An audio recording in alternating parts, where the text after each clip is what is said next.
वो कहते हैं महंगाई है, लोगों की जेब में पैसे नहीं हैं, अर्थव्यवस्था बर्बादी की तरफ है। वो तो ये भी कहते हैं कि भारत की अर्थव्यवस्था मर चुकी है, डेड है।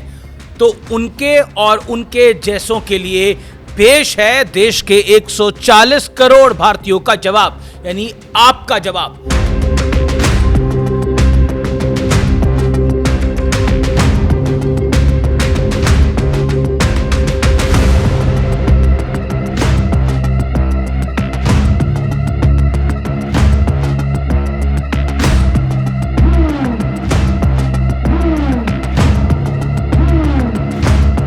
नमस्कार व्यूअर्स, मैं हूं अमीश देवगन। सत्य तथ्य में आज बात होगी मां लक्ष्मी की कृपा की।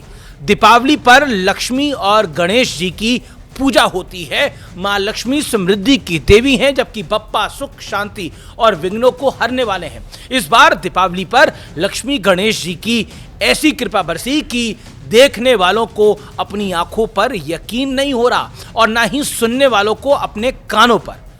दिवाली के आसपास बाजारों में रौनक देखकर यह साफ था कि इस बार बम्पर बिजनेस होने जा रहा है, लेकिन बम्पर इतना ज्यादा बम्पर निकलेगा इसका अंदाजा किसी को नहीं था और ना ही किसी ने लगाया होगा। इतना कितना? 6 लाख करोड़। सही सुना आपने, 6 लाख करोड़। 12 शून्य 6 0 0 0 0 0 0 0 0 0 0 0। हो सकता है कुछ कम बढ़त हो गई हो, लेकिन ये मैं शून्य बोलते बोलते थक गया। आप सुनते सुनते थक गए होंगे, लेकिन दर्शकों, व्यूअर्स, 6 लाख करोड़ में इतने ही शून्य होते हैं। 12 शून्य। दिवाली पर हम भारतीयों ने 6 लाख करोड़ रुपए की खरीदारी कर डाली है। यह आंकड़ा बीते साल यानी साल 2024 के मुकाबले 40% ज्यादा है। सबसे बड़ी बात यह है कि इस बिजनेस में 85% का योगदान देश के ट्रेडिशनल मार्केट्स और छोटे व्यापारियों ने दिया है। यानी लोग दिवाली की खरीदारी के लिए घरों से बाहर निकले और खूब निकले। अब जो मैं आपको बताने जा रहा हूं उसे दिल थाम कर सुनिएगा, क्योंकि अगले आंकड़े हीरे के साथ रेस लगा रहे सोने से जुड़े हैं। All India gem and jewellery domestic council यानी GGC ने के मुताबिक धनतेरस के आसपास के दिनों में 50 से 60 टन सोना खरीदा गया है। फिर सुनिए, इस साल दिवाली से पहले धनतेरस के दौरान 50 से 60 टन सोने के गहने देश भर में खरीदे गए हैं। रुकिए, अभी और बाकी है। इस सोने की कीमत जानते हैं कितनी है? इसकी कीमत है 85,000 करोड़ रुपए। कितनी? 85,000 करोड़, यानी 85 और साथ में 10 शून्य और। फिर गिनूं क्या? नहीं गिनूंगा।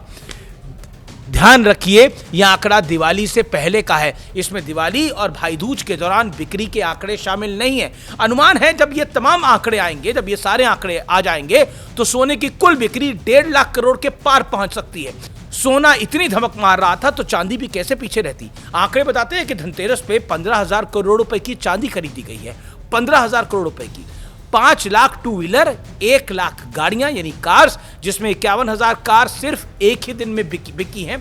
अच्छी बात यह है कि इस दीपावली पर सबने कुछ ना कुछ हासिल किया है। ट्रेडिशनल दुकानदारों को अच्छा बिजनेस मिला है, तो ई कॉमर्स के हिस्से में भी 24% की बढ़ोतरी आई है। यानी ये दिवाली इंक्लूसिव समृद्धि वाली रही है, यानी सबका विकास हुआ है, यानी सबको कुछ ना कुछ मिला है। जहां मिट्टी के दिए बिके हैं तो जगमगाती लाइट्स भी बिकी हैं। सरसों का तेल बिका है तो मोमबत्तियों ने भी रौनक बिखेरी है। लेकिन इन आंकड़ों से दूर सियासत का एक तबका ऐसा भी है जिस पर दिए और मोमबत्ती के बीच भी तुष्टीकरण वाली फूट डालने की आरोप लग रहे हैं।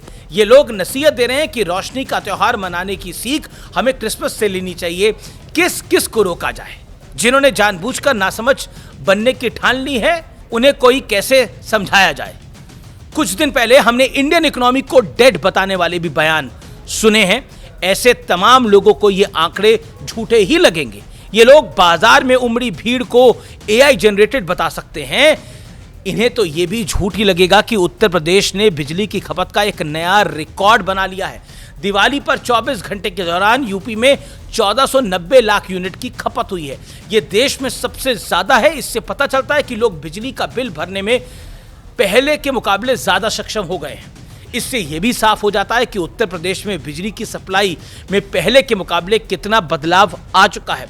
इसलिए मेरा संवाद आपके यानी सत्य और तथ्य के दर्शकों के साथ है, क्योंकि जिन्हें नहीं समझना वो कभी नहीं समझेंगे, ना उन्हें कोई समझा पाएगा। लेकिन इससे यह सच नहीं बदल सकता कि भारत कितनी तेजी से बदल रहा है। यह नया दौर है भारत का।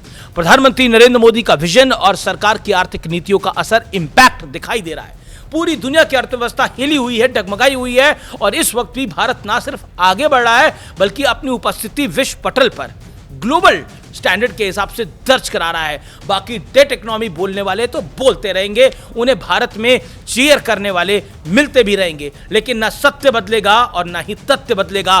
भारत अब बढ़ रहा है, और भारत क्योंकि नया वर्ष भी है, नई विक्रम संवत भी है, तो आप सबको उसकी शुभकामनाएं। और आने वाले वर्ष में मेरा भारत, आपका भारत, हम सब का भारत और समृद्ध हो और आगे बढ़े, और हम सब मिलके इस नए भारत की एक नई कहानी लिखें।